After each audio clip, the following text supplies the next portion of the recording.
O livro em que eu li estes dados diz que ela era dirigida pelo padre Joseph Mohr, mas muitas vezes as igrejas luteranas na Alemanha também tem um padre, assim é chamado, o dirigente, então eu não sei a denominação desta igreja.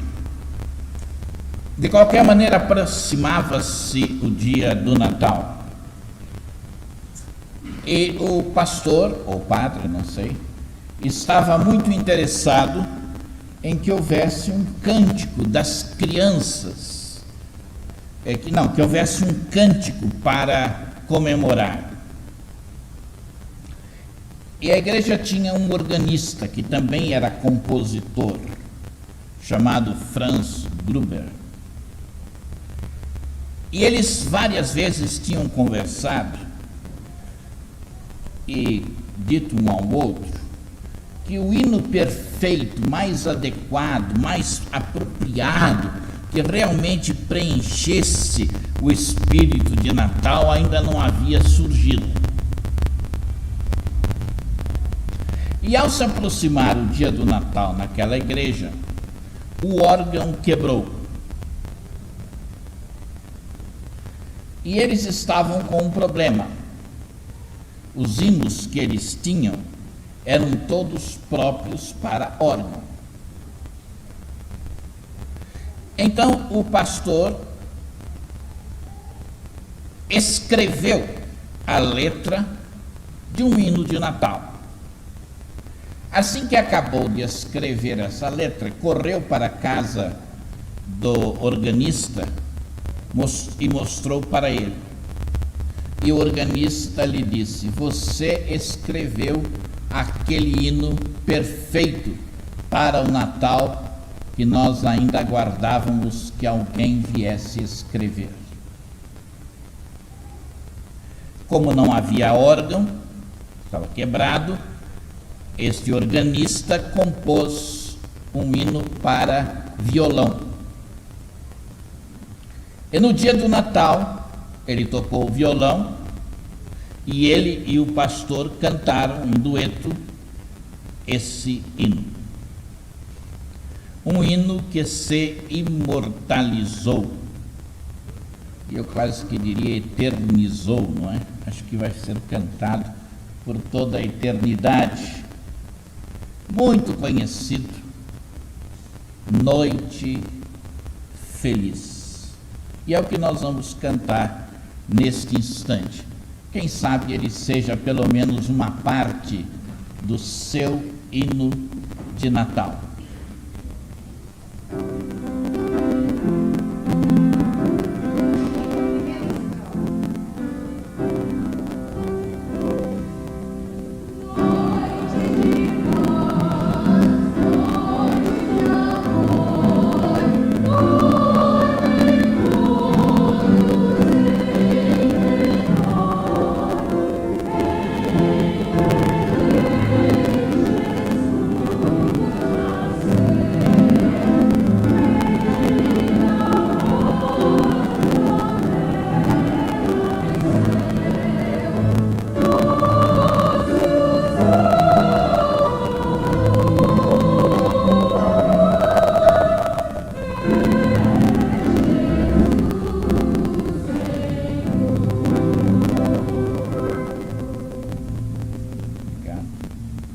Em 1868, um grande pregador evangélico, Philip Brooks, lá nos Estados Unidos, fez uma viagem à Terra Santa, Israel. E lá, na noite de Natal, esteve em um culto na cidade de Belém. Falar cidade de Belém é quase que um exagero, porque é um lugarejo que fica hoje a 5 minutos de ônibus de Jerusalém, do centro de Jerusalém. É uma vila. Lá ele e os companheiros de viagem adoraram a Deus.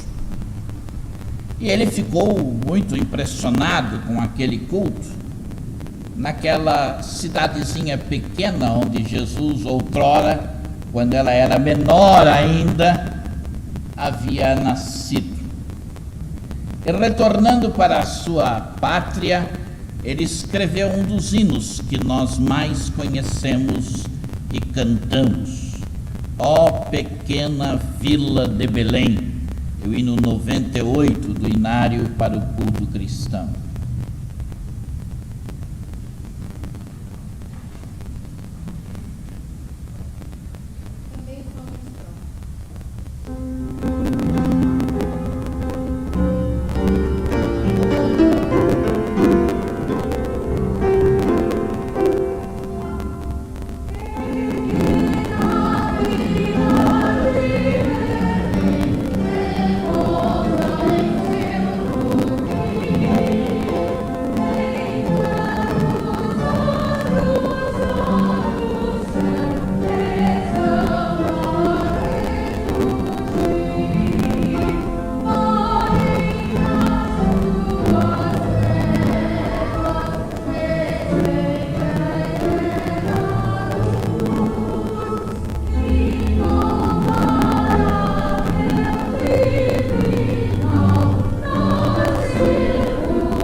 Qual o seu hino de Natal?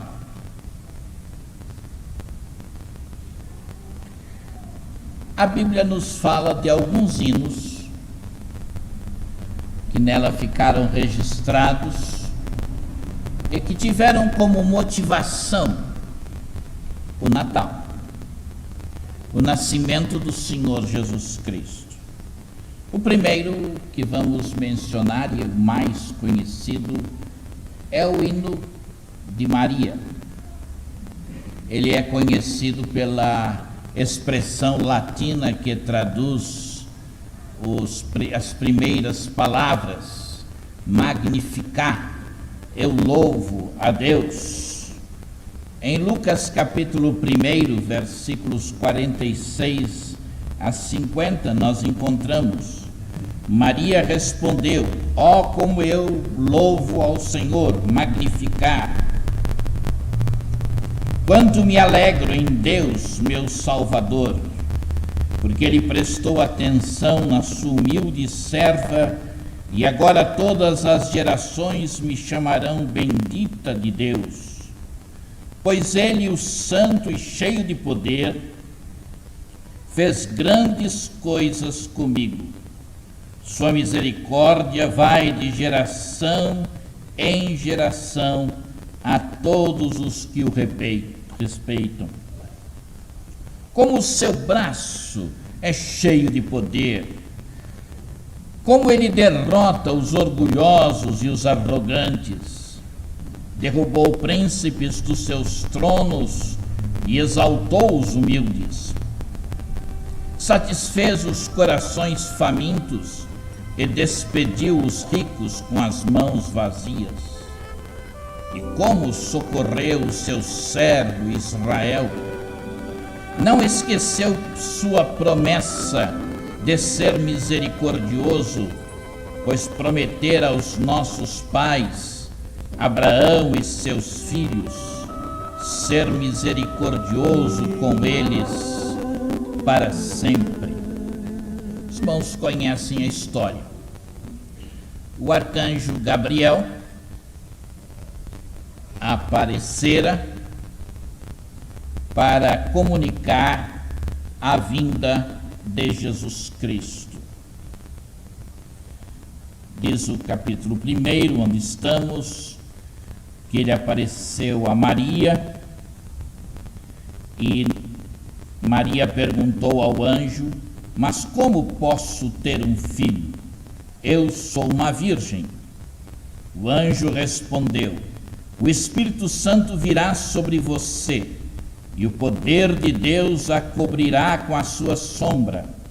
Por isso, a criança que vai nascer de você será completamente santa, o Filho de Deus. E nos fala da resposta de Maria a esta palavra do arcanjo Gabriel. Maria disse: eu sou a serva do Senhor, e estou pronta a fazer tudo quanto for necessário, que aconteça tudo o que o Senhor me disse. E o anjo também avisou que iria nascer um primo deste Filho de Deus. Seria João o Batista, de uma prima de Maria, chamada Elizabeth. E nos versículos 39 e 40 nós lemos que Maria foi visitar a prima. Uns poucos dias mais tarde, Maria foi às pressas às terras montanhosas da Judéia, ao lugar onde Zacarias morava, para visitar Isabel. Ao soar a saudação de Maria, a criança de Isabel saltou dentro dela e ela ficou cheia do Espírito Santo. Isabel deu um grito de alegria e exclamou para Maria: você é abençoada por Deus acima de todas as outras mulheres, e o seu filho também é bendito. Que grande honra é esta, que a mãe do meu Senhor me visite. Quando você entrou e me cumprimentou, no momento em que ouvi sua voz de alegria, a minha criança moveu-se dentro de mim. Você creu que Deus faria o que disse, e por isso é que Ele deu-lhe esta maravilhosa bênção. Maria respondeu: ó, como eu louvo ao Senhor! Graças ela estava dando, louvores ela estava dando a Deus. Ela sabia que havia sido escolhida por Deus para ser a mãe do Filho de Deus. Quanto me alegro em Deus, meu Salvador, porque Ele prestou atenção na sua humilde serva, e agora todas as gerações me chamarão bendita de Deus. Maria entendeu que esta era uma graça que Deus estava concedendo a ela, que ela não merecia. Ela não era nem melhor nem pior do que as outras jovens de Israel. Mas Deus, na sua soberana graça, a havia escolhido para ser a mãe daquele que seria o Salvador. E ela diz: porque Ele prestou atenção na sua humilde serva, e agora todas as gerações me chamarão bendita de Deus, pois Ele, o Santo e cheio de poder, fez grandes coisas comigo. Sua misericórdia, sua graça vai de geração em geração a todos os que o respeitam. Ela entendeu bem claramente que aquilo era um ato da misericórdia, da graça de Deus. E como Maria, cada um de nós depende totalmente da graça de Deus. Surgiu esses dias na televisão uma propaganda de uma companhia telefônica em que a pessoa diz, num cartãozinho lá, e se apresenta: eu sou ninguém. E toda a trama lá da propaganda gira ao redor do fato de que esta pessoa se chama ninguém. E há aí um jogo de palavras entre o nome de uma pessoa e que o nome diz que ela é ninguém. Ninguém faz um telefonema e etc. nós somos ninguém. Nós podemos, de fato, dizer: eu sou ninguém, com propriedade. Nenhum de nós tem qualquer mérito aos olhos de Deus.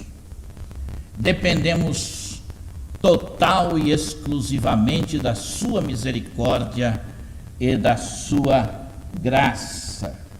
Em Romanos capítulo 5, os versículos 6 a 8, nos dizem o seguinte: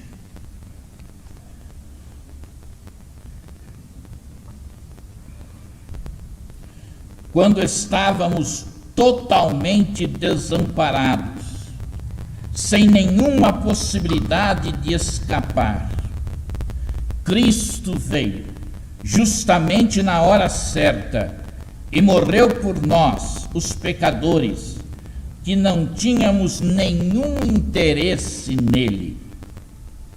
Mesmo que fôssemos bons, realmente não esperaríamos que alguém morresse por nós, embora isso fosse raramente possível naturalmente. Não havia nenhum mérito em nós, nada que justificasse Deus nos amar e dar o seu Filho para nós. Deus, no entanto, mostrou o seu grande amor por nós, enviando Cristo para morrer por nós, enquanto ainda éramos pecadores, sem nenhum mérito. Deus, na sua graça e na sua misericórdia, mandou o seu Filho para morrer por nós.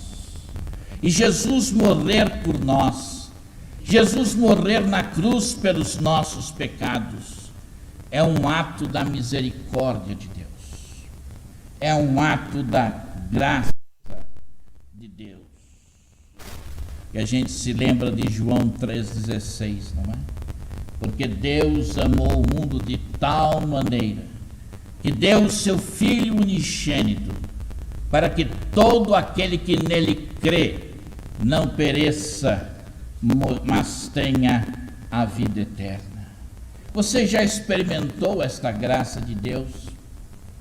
Você já experimentou esta misericórdia de Deus? Este hino de Maria, na sua primeira parte, nos fala, como estamos vendo, da graça de Deus.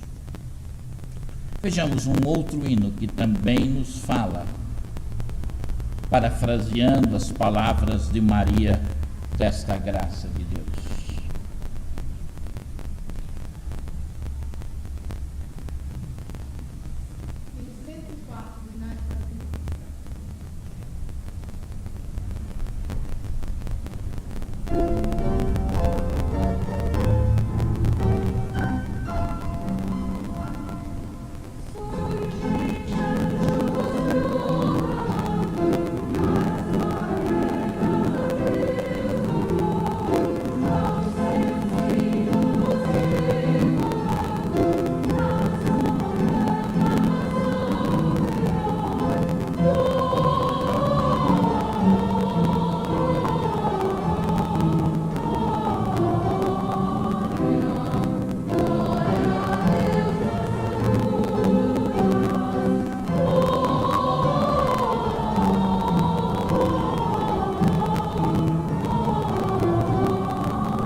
Acho que houve um pequeno engano. Agora é um hino que ele ia ler.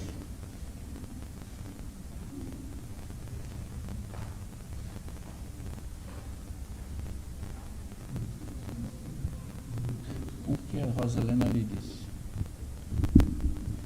Ditosa graça, temores já se vão, das almas tristes, divina luz raiou.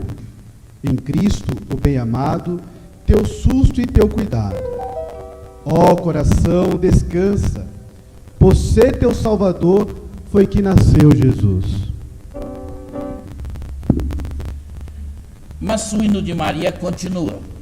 Não apenas fala da graça de Deus, como também fala da grandeza de Deus. Em Lucas, voltando para o hino de Maria, no capítulo 1, versículos 51 a 55, nós lemos: como o seu braço é cheio de poder, como ele derrota os orgulhosos e os arrogantes, derrubou príncipes dos seus tronos e exaltou os humildes, satisfez os corações famintos e despediu os ricos com as mãos vazias. E como socorreu o seu servo Israel, não esqueceu sua promessa de ser misericordioso, pois prometera aos nossos pais, Abraão e seus filhos, ser misericordioso com eles para sempre. Maria nos fala que o nosso Deus é um Deus que inverte as coisas. O que está orgulhoso, ele humilha. O que está humilde, ele exalta. Ele inverte os papéis. O que parece grande, aos olhos dele é pequeno. O que parece aos olhos dos homens pequeno, tantas vezes aos olhos dele é grande. Ele é onipotente, ela diz, como o seu braço é cheio de poder. Ele tudo pode. O nosso Deus tem poder. Ele abateu os orgulhosos, Nabucodonosor, por exemplo, Amã lá no tempo de Esther, mas nos nossos dias, Hitler e assim por diante. Deus é poderoso para abater os orgulhosos. E em Tiago, capítulo 4, versículo 6, nós lemos: mas ele nos dá cada vez mais forças para resistir a todos esses maus desejos. Como dizem as Escrituras, Deus dá força ao humilde, mas se opõe ao orgulhoso e ao arrogante. Voltando para o Cântico de Maria, no versículo 52, ela diz: derrubou príncipes dos seus tronos e exaltou os humildes. Bem-aventurados os humildes, dizia Jesus nas suas bem-aventuranças. Bem-aventurados os humildes de coração. E ela fala, Maria, também de mudanças espirituais e físicas. Satisfez os corações, versículo 53, satisfez os corações famintos e despediu os ricos com as mãos vazias. E nos faz lembrar também das bem-aventuranças, quando Jesus diz: bem-aventurado aquele que tem fome e sede de justiça. E depois ela se lembra de Israel, o povo de Deus, e como socorreu o seu servo, seu povo, Israel. Não esqueceu sua promessa de ser misericordioso. O fato de Deus ter se lembrado de Israel é outra indicação da grandeza de Deus. E o versículo que lemos diz: não esqueceu sua promessa. Ele socorreu Israel. Deus é poderoso. E nosso hino deve exaltar a graça de Deus, como já vimos, e o grande poder de Deus. Alguns hinos não são conhecidos para os irmãos cantarem, então eles estão sendo lidos.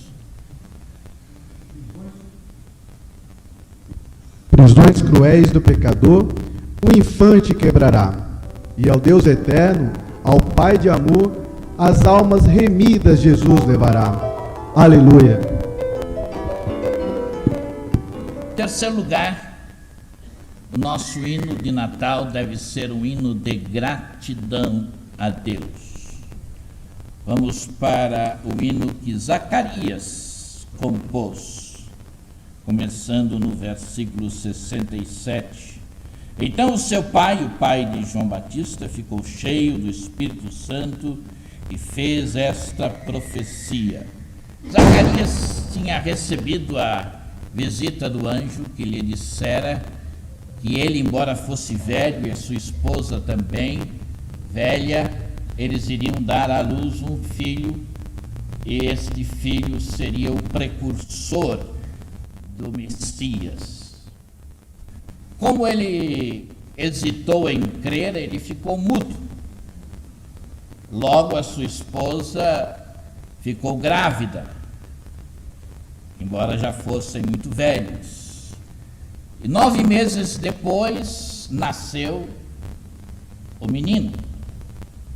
E foi então que Zacarias, que ficou mudo durante todo este período, teve sua voz retornou a ele, e ele disse este cântico ao tempo em que João, que seria João o Batista, nasceu. Louvai ao Senhor, o Deus de Israel, porque ele veio visitar e libertar o seu povo. Ele nos está mandando um poderoso Salvador da família real do seu servo Davi, tal como tinha prometido por meio dos seus santos profetas há muito tempo. Alguém para nos livrar dos nossos inimigos, de todos os que nos odeiam.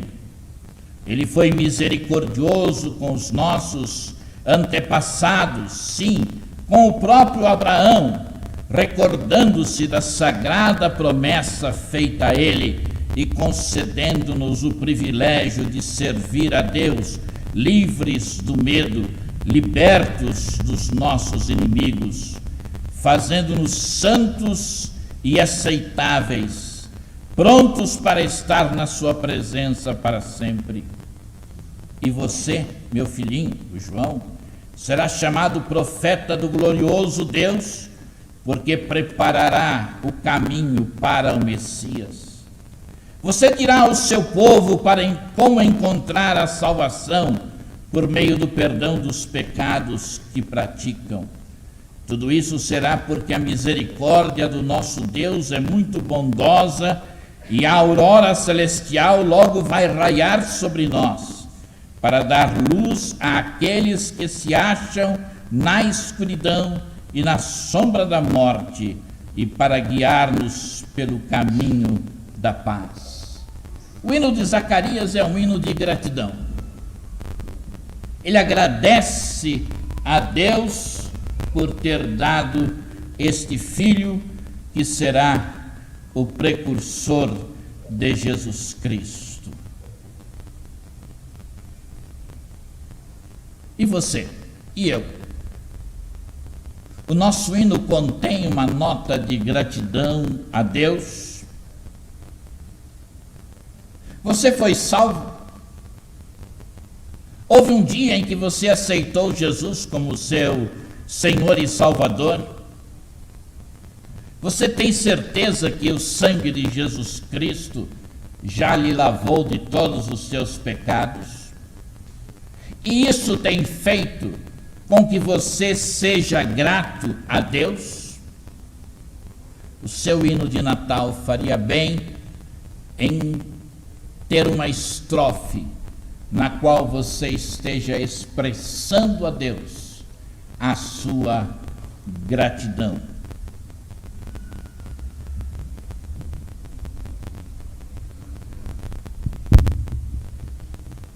Nossas almas jubilosas, nesta data sem igual, rendem graças infinitas pelo dia de Natal. Ó milagre! Amor celeste, nossa carne enalteceu, fê-la um templo redimido, por Jesus que nos nasceu. E a quarta e última estrofe do nosso hino de Natal é quando os anjos aparecem aos pastores. De repente juntou-se ao anjo uma grande multidão de outros anjos. Primeiro vem um anjo para anunciar, e depois juntam-se a ele uma multidão de outros anjos, o exército celestial, louvando a Deus. Glória a Deus nas maiores alturas, cantavam eles, e paz na terra para todos aqueles que o agradam. Os anjos mostram que Deus se alegra em ser louvado. Os próprios anjos dizem glória a Deus nas maiores alturas. Ou em latim, in excelsis, glória Dei. Mas é preciso também, segundo esta estrofe, que aqueles que damos glória a Deus expressemos paz aos nossos semelhantes e paz na terra para todos aqueles que o agradam. Os que glorificam a Deus reconhecem que Ele é glorioso acima de tudo e de todos, devem traduzir este espírito agindo como pacificadores. Paz na terra. Neste Natal, que o nosso hino contenha também esta estrofe de exaltação à glória de Deus e seja acompanhado pelas nossas vidas, por sermos o que Jesus também disse nas bem-aventuranças: bem-aventurados os pacificadores. Agora é aquele hino.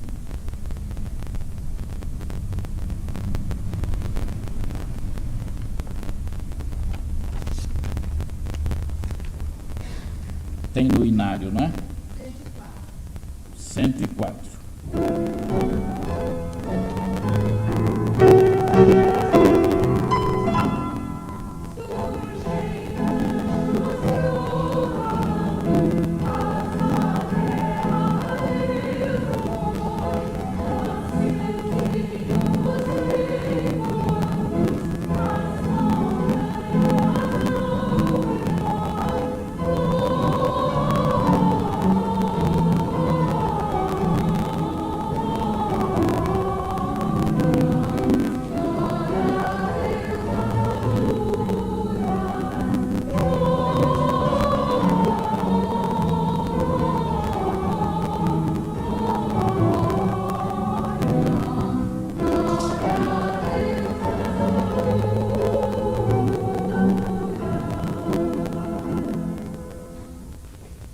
Amém.